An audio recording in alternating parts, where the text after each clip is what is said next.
ने देखा जिस तरीके से नीट का पेपर लीक होने के बाद देश में जिस तरीके से छात्र युवाओं का आक्रोश पनपा और उन्होंने अपनी जायज मांगों को लेकर के नरेंद्र मोदी और मोदी सरकार के समक्ष अपने 3 प्रस्ताव रखे, जिसमें दोषी जो परीक्षा प्रणाली में लोग थे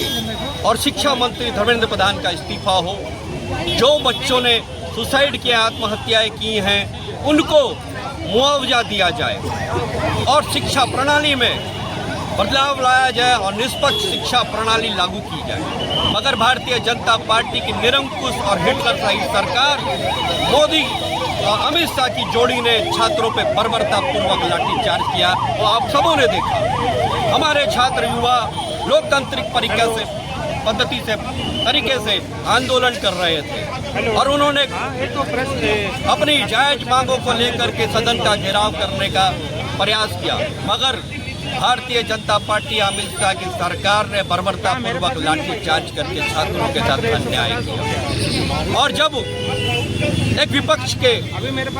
नेता के रूप में हमारे आदरणीय नेता राहुल गांधी ने अपनी जिम्मेदारी को समझा और छात्रों की आवाज़ को बुलंद करने के लिए नरेंद्र मोदी जी के घर का घेराव किया, तो उनके साथ भी बर्बरतापूर्वक प्रयास किया, उनको गिरफ्तार किया गया। तो मैं बताना चाहता हूं कि भारतीय जनता पार्टी और नरेंद्र मोदी पूरी तरीके से तानाशाह हो चुकी है। पहले उन्होंने किसानों पे अन्याय किया, मजदूरों पे किया, पहलवान खिलाड़ियों पे किया, अब इस देश के छात्र युवाओं पे भी अन्याय अत्याचार कर रहे हैं, जो इस देश का युवा कभी भी बर्दाश्त नहीं करेगा। और मैं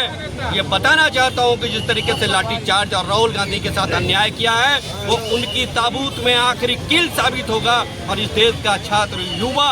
उनको सत्ता से उखाड़ के बेदखल करेगा और इस देश में लोकतांत्रिक व्यवस्था बहाल होगी। कहाँ पर आज कार्यक्रम कर रहे हैं? आज हम लोग उनके विरोध में नरेंद्र मोदी जी का पुतला दहन का कार्यक्रम साक्षी कुलचक्कर में रखे। आपको याद होगा,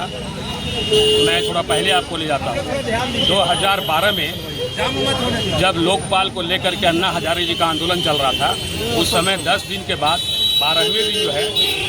प्रधानमंत्री मनमोहन सिंह खुद जाकर के वहाँ बात किए थे और उन्होंने कुछ प्रस्ताव दिया था आंदोलनकारियों को। उससे भी पहले आपको ले जाता हूँ, जब ब्रिटिश हुकूमत ने महात्मा गांधी जी ने अनशन किया था, तो 6 दिन के बाद जो है ब्रिटिश की सरकार जो है उसके प्रतिनिधि आकर के महात्मा गांधी से उन्होंने बात करने का काम किया था।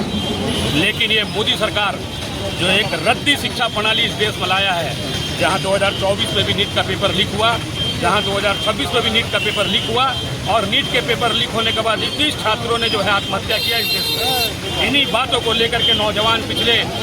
परसों जो है जंतर मंतर के सामने लाखों की संख्या में नौजवान प्रदर्शन कर रहे थे, लेकिन सरकार ने क्या किया, उनसे बात करने के बजाय, उनके प्रतिनिधिमंडल को बुलाने के बजाय जो है उन पर बर्बरतापूर्वक लाठियां चलवाई। और न सिर्फ पुलिस के द्वारा वहाँ पर बीजेपी और आरएसएस के कार्यकर्ता बिना पुलिस के वर्दी के सादे वर्दी में जो आप देखिएगा, आपको उसका वीडियो दिखेगा, वहाँ लोग डंडा और लाठी लेकर के रोड पे खड़े थे और युवतियों को और बच्चों को, लड़कों को मार रहे थे। इस कायरतापूर्ण कार्रवाई के खिलाफ में जब नेता प्रतिपक्ष माननीय राहुल गांधी जी ने नरेंद्र मोदी जी के घर का घेराव करने का कार्य किया, तो उनको भी उठा लिया गया, उनके साथ भी अभद्रता के साथ व्यवहार किया गया, उनके नाक पर चोट आई है, उनको जबरन उठा करके ले जाया गया। इन तमाम चीज़ों का हम तमाम कांग्रेस जन जो है विरोध करते हैं। एक ऐसी सरकार जो छात्रों के भविष्य के साथ खिलवाड़ करती हो, एक ऐसी सरकार जो नौजवानों को भविष्य का बेड़ा विरोधी मोदी सरकार मुर्दाबाद, मुर्दाबाद, मुर्दाबाद। विरोधी मोदी सरकार।